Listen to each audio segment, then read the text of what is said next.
মুরাক্কাবে ইজাফি, এটা উর্দুতে আর ফার্সিতে বলে মুরাক্কাবে ইজাফি। উর্দুতে ফার্সিতে কি বলে? মুরাক্কাবে ইজাফি। বলেন মুরাক্কাবে ইজাফি, মুরাক্কাবে ইজাফি। আরবিতে এটাকে কি বলে? আল মুরাক্কাবুল ইজাফিয়ু, আল মুরাক্কাবুল ইজাফিয়ু, আল মুরাক্কাবুল ইজাফিয়ু।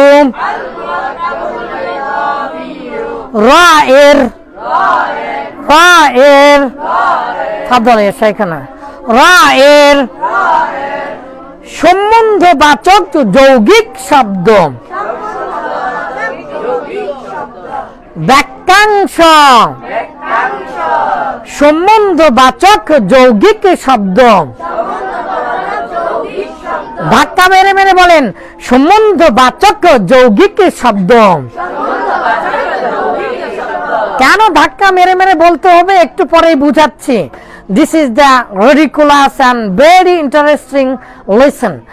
এটা খুবই, এই মুরাক্কাবে ইজাফিটা খুবই গুরুত্বপূর্ণ। তাহলে বলেন সম্বন্ধবাচক যৌগিক শব্দ, বাক্যাংশ।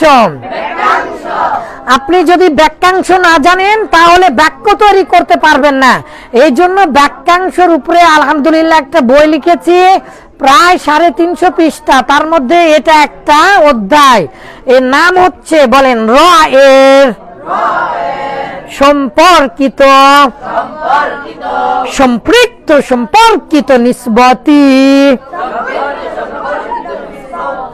সম্পৃক্ত, সম্পর্কিত নিসবতি, সম্বন্ধবাচক যৌগিক শব্দ। রায়ের মুরাক্কাবে ইজাফি, আল মুরাক্কাবুল ইজাফিয়ু। ইজাফি মানে হচ্ছে যোগ করা। আল ইজাফাতু, আল ইজাফাতু মানে হচ্ছে কি?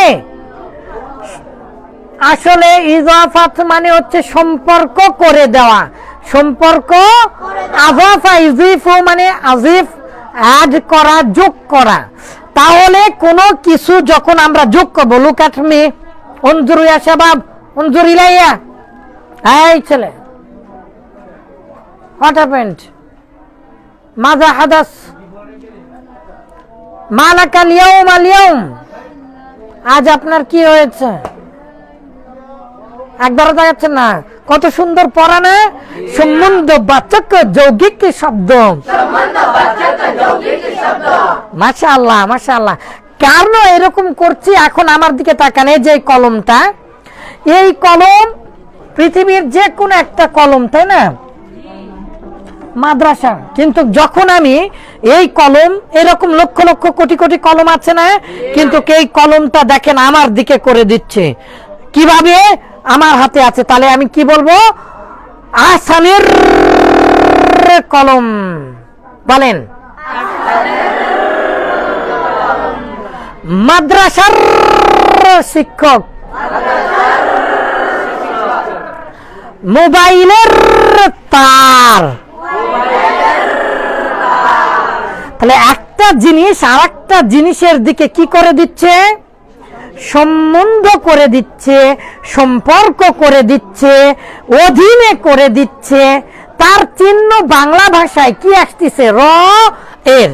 তাহলে এই সম্বন্ধবাচক যৌগিক শব্দটা হচ্ছে ষষ্ঠী, ষষ্ঠী তৎপুরুষ সমাসে ব্যবহার হয় এবং এটা ষষ্ঠী তৎপুরুষ সমাস বলে। এবং এই র এরটা হচ্ছে ষষ্ঠী বিভক্তি। কোন বিভক্তি? ও কে রে, ও। তাহলে কি বলেন?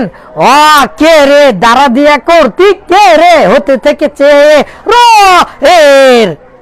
ও এতে, এ মধ্যে, ভিতরে, অ অন্তস্থ। এগুলো কি? বিভক্তি।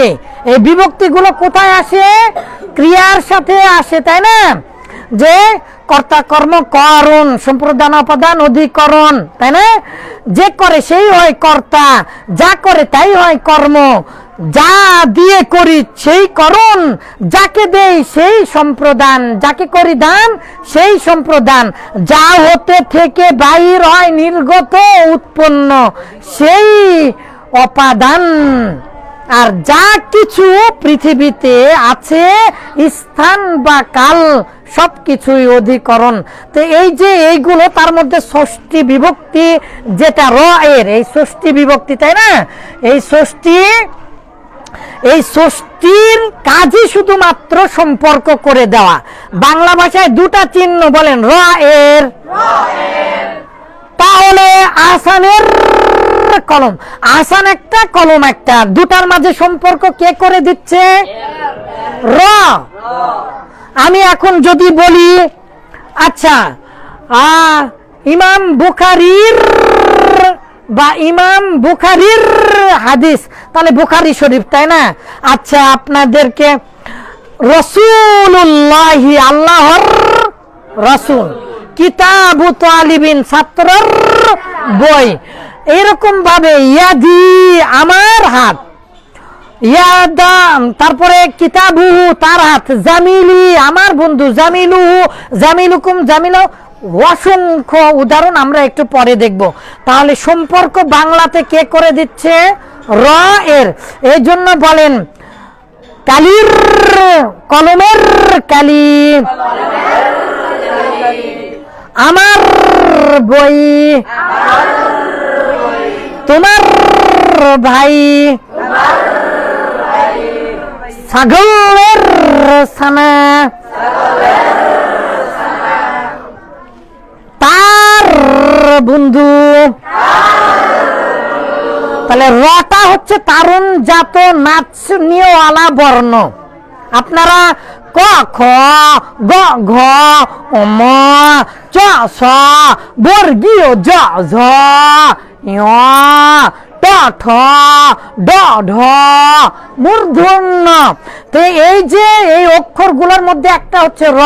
বাংলা ভাষায় র ধ্বনি মানে কম্পন করে, কাঁপে, কেঁপে কেঁপে ওঠে, একটাই শব্দ, একটাই ধ্বনি, তার নাম হচ্ছে র আর হচ্ছে ল। তো আর হচ্ছে ডাবিন র, তো ওটা হচ্ছে অর্ধ। তো রই শুধু একমাত্র কেঁপে কেঁপে ওঠে, এই জন্য আমরা কেঁপে কেঁপে উচ্চারণ করছি। বলেন আমার মোবাইল, আল্লাহর বন্ধু, কোরআনের আয়াত। কেন এরকম করছি? প্রকৃত পক্ষে রটা হচ্ছে তারুণ জাত মানে কেঁপে কেঁপে উঠে উচ্চারণ হয়, এই জন্য। তাহলে আমরা চিহ্ন শিখলাম বাংলা ভাষায় র আর এর। এখন এটাকে ইংলিশে বলবো অব। এটাকে ইংলিশে কি বলবো? অব। আর একটা ইংলিশে হচ্ছে আস্টব এস, এরকম চিহ্ন দেখে যদি এস থাকে আর যদি অব থাকে, তো আমরা অব যারই আগে লাগাবো সেটার সাথে র হয়ে যাবে। এই র আর এর মানে কি? অব। তাহলে আমি যদি বলি অব পেন, তাহলে কি হলো? কলমের, কার কলম এখনো বলিনি কিন্তু, তাই না? কলমের। আমি যদি বলি বাংলাদেশের, তাহলে অব বাংলাদেশ। অব মাদ্রাসা, মাদ্রাসার। অব ফ্যান, ফ্যানের। অব মি আমার। অব ইউ তোমার। অব দেম তাদের। অব হিম তার। অব ইট এটার। অব দিস এইটার। অব দ্যাট ওইটার। অব ইউ তোমার। অব ইউর ফ্রেন্ড তোমার বন্ধুর। অব ইউর ফাদার তোমার পিতার। তাহলে যার সামনে অব লাগাবেন ইংলিশে সেটাই কি হয়ে যাবে? র বা এর অর্থ দিবে। কিন্তু আমরা তো পড়ছিলাম আরবি, তাহলে এখন আরবিতে আসেন। এই যে বাংলাতে চিহ্ন দেখলেন, ইংলিশে চিহ্ন দেখলেন, আরবির চিহ্ন কি? আরবির চিহ্ন হচ্ছে এই প্রথম শব্দটা দ্বিতীয় শব্দের, এই যে একটা শব্দ আর এই যে একটা শব্দ, দুটা শব্দের সম্পর্ক করে দেয়। কি বলেছে? সম্বন্ধবাচক যৌগিক শব্দ। যৌগিক মানে কি? মিলিয়ে দেওয়া। বলেন সম্বন্ধবাচক যৌগিক শব্দ। তাহলে সম্বন্ধবাচক মানে কি? সম্পর্ক করে দেয়া, একত্রিত করা। যৌগিক মানে কি? জোড়া দেয়া, যোগ দেওয়া। তাহলে দুটা শব্দ জোড়া দিবে এরকম ভাবে, তাই না? এবং যৌগিক শব্দ, বাক্যাংশ এটা মূলত।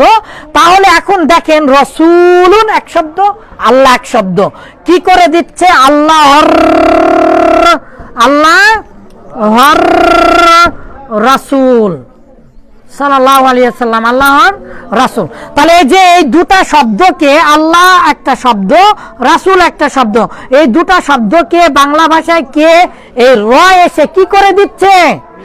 মিলিত করে দিচ্ছে, জোড়া করে দিচ্ছে। তো আরবিতেও এইরকম জোড়া হচ্ছে, কিন্তু আরবির চিহ্ন হচ্ছে এই যে দেখেন, যেমন বাংলা ভাষায় প্রথম শব্দের শেষে র আসতেছে। কোন শব্দের শেষে? আরবিতে ওই শব্দে প্রথম যেই শব্দ, সেই শব্দ তার দ্বিতীয় শব্দ হবে, তাই না? আর এই দ্বিতীয় শব্দের শেষের চিহ্ন হচ্ছে, পৃথিবী উল্টা গেলেও জের হবে, কি হবে? তাহলে প্রথম কারটার নাম হচ্ছে মুজাফ, আর দ্বিতীয়টার নাম হচ্ছে মুজাফ ইলাই। প্লিজ কাম অ্যান্ড মুছে দেন তো এটা। হ্যাঁ আসেন, দ্রুত, কুইকলি, দ্রুত মুছেন। তাহলে বলেন সম্বন্ধবাচক যৌগিক শব্দ র এর, অব, র এর, অব। আরবিতে এখন দেখেন, তাহলে দুটা শব্দ ছাড়া এরকম সম্পর্ক করে দেওয়া সম্ভব নয়। তাহলে দুটা শব্দের প্রথম শব্দের নাম হচ্ছে মুজাফ। আরবিতে এই যে মুজাফ, প্রথম যে শব্দ থাকে তার নাম কি? মুজাফ। আর হচ্ছে দ্বিতীয় যেই শব্দ থাকে তার নাম হচ্ছে মুজাফ ইলাই। এই মুজাফ ইলাইয়ের শেষে কি দিতে হবে? জের দিতে হবে। আর এই মুজাফ ইলাই মানে দ্বিতীয় শব্দের, তাহলে এই দ্বিতীয় শব্দটা বাংলা ভাষায় প্রথম শব্দে আসে। তাহলে বাংলা ভাষার চিহ্ন হচ্ছে র বা এর। আর আরবিতে চিহ্ন কি? জের দিতে হবে। আরবিতে মুজাফ ইলাই কি হবে? জের। কে জের দিবে? মুজাফটা মুজাফ ইলাইকে কি দিবে? কেন এরকম উপরে প্রভাব খাটাচ্ছে? কারণ যখন আমি বললাম এটা আমার কলম, তখন কি আর আপনার কলম হলো? এই কলমের উপরে আমার অধিকার আছে না? এই যে আমার মানি ব্যাগ, এখানে আমার টাকা আছে, তো আমার মানি ব্যাগ মানে কি? এই টাকাগুলো কি আপনার নাকি? তাহলে আমার এখানে একটা শক্তি আছে, ক্ষমতা আছে না? এই জন্য ক্ষমতা, এই মুজাফের ক্ষমতা বলছে তোকে আমি জের দিব, দাঁড়া। তাহলে মুজাফ ইলাইকে কি দেয়? বলেন মুরাক্কাবে ইজাফি, সম্বন্ধবাচক যৌগিক শব্দ মুজাফ ইলাইকে জের দিবে।